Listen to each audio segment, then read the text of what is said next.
Good evening. आज के तुम्हारे जेटा कराচ্ছি आगे दिन যেভাবে করিয়েছিলাম ভ্যানিসিক মেথড বা জিরো মেথড তারই অঙ্ক এটা আরেকটা। এখানে দেখো রয়েছে x cube plus 2x plus 3। এই যে এক্স এর জায়গায় আমরা যে মানটা ধরবো, যেহেতু এখানে প্রত্যেকটাই কিন্তু প্লাস সাইন আছে, সেই কারণে প্রত্যেকটা যদি আমরা 1 এখানে 1 ধরি তাহলে আমাদের কাটাকাটির ব্যাপারটাই থাকছে না, কেন কাটাকুটি হবেই না, যেহেতু সবটাই প্লাস আছে মানে অ্যাড হয়ে যাবে। সেই জন্য আমরা প্রথমে এটা মাইনাস দিয়ে করে দেখছি যে আমরা জিরোটা পাচ্ছি কিনা।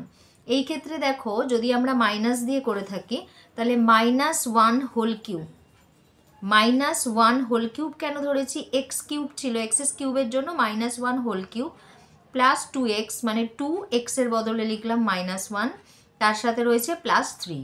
তাহলে এখানে হচ্ছে -1 কিউব মানে -1 তিনবার আছে, যেহেতু -1 তিনবার মানে তিনটে মাইনাস সাইন রয়েছে, সেই জন্য প্রথম দুটো মাইনাসে মাইনাসে প্লাস হয়ে যাবে, তারপরে প্লাস আর মাইনাসটা নিয়ে আবার মাইনাস বসে যাবে, আর 1 × 1 1, তার সাথে আবার 1 × যখন আমরা করছি আমরা 1ই পাবো। এরপরে এখানে প্লাস মাইনাসে মাইনাস সাইন দিলাম, 2 × 1 মানে এটা 2 বসে গেল, +3 যেমন ছিল সেটা বসে গেছে। এবারে দেখো -1 আর -2 এই দুটোকে আমরা প্রথমে করব, তারপরে এটার সাথে অ্যাড করব। তাহলে মাইনাসে মাইনাসে আমরা জানি প্লাস হয়, আর যেহেতু 1 আর 2 এর মধ্যে 2টা বড়, তার আগে সাইনটা বসে যাবে, অর্থাৎ 1 আর 2 এটা অ্যাড হয়ে গেল 3, যেহেতু 2টা বড় তার আগে মাইনাস সাইন আছে তাই মাইনাস বসে গেল, আর তারপরে প্লাস সাইন আছে +3 বসে গেল। তাহলে -3 আর +3 কেটে গিয়ে কত আমরা পাচ্ছি 0, যেটা আমাদের দরকার ছিল। তাহলে এখানে বোঝা যাচ্ছে -1 দিয়ে এটাকে আমরা সলভ করে 0 পেয়ে গেছি, অর্থাৎ x = আমরা ধরেছি -1। এই -1টা যখন ইকুয়াল টুর এই দিকে চলে আসছে তখন x + 1 হয়ে যাচ্ছে, মানে x + 1 = এখানে কিছু নেই মানে 0। তাহলে x + 1 ধরেই আমাদের অঙ্কটা করতে হবে। আগে যেমন আমরা আগের দিনের অঙ্কটা আমরা 3বার লিখেছিলাম সেইভাবে আমরা লিখে নেব। সেকেন্ড লাইনটা করলাম না, থার্ড লাইনে x + 1 3বার আমরা লিখে নিলাম। এরপরে দেখো x³ দরকার, x তার মানে আমরা x² দিয়ে x কে গুণ করলে x³ পেয়ে যাচ্ছি। x² × 1 এখানে +x² বসে গেল, যেহেতু এখানে প্লাস সাইন আছে। এবারে যখনই +x² আগের অঙ্কটার মতোই আমরা এখানে যেহেতু স্কোয়ার নেই, তাহলে আমাদের একটা +x² এর সাথে -x² আনতে হবে ব্যালেন্সের জন্য, যাতে ওটা কেটে যায়। তার মানে ওখানে x² কোনো চিহ্নই নেই, অর্থাৎ আমরা x²টা রাখবো না।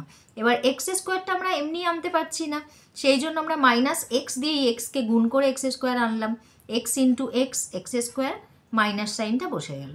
এবার প্লাস মাইনাসে মাইনাস x × 1 গুণ করে আমরা x পেয়েছি -x, কিন্তু এখানে আমাদের আছে +2x।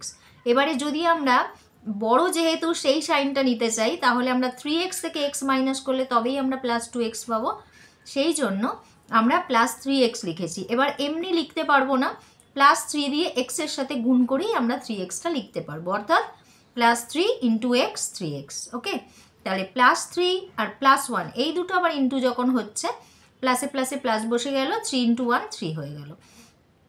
তাহলে এই লাইনটা তোমাদের কাছে ক্লিয়ার, x³ যেমন ছিল বসে গেছে, x³ রয়েছে, আর x² যদি আমরা ব্যালেন্স করে নিই তাহলে -x +3x মানে এখানে +2x চলে এসছে, আর +3 +3 ম্যাচ হয়ে গেছে। তার মানে এই লাইনটা সমান এই লাইনটা হুবহু আমাদের একেবারে ম্যাচ হয়ে গেল।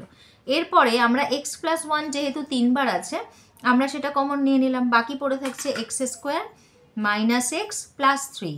এবার আগের অঙ্কে আমরা মিডল টার্ম করেছিলাম, যেহেতু এটাকে ভাঙানো গেছিলো, কিন্তু এর ক্ষেত্রে ওটা ভাঙানো যাবে না, সেই জন্য আমাদের x + 1 যেমন বসে আছে আর বাকিটা যেটা লিখে নিয়েছি সেটাই আমাদের আনসার হবে। আর আগের ক্ষেত্রে আমি বুঝিয়ে দিয়েছিলাম যদি এই পার্টটা মিডল টার্ম হয় তাহলে করবে, না হলে এটাই আনসার হবে। ওকে।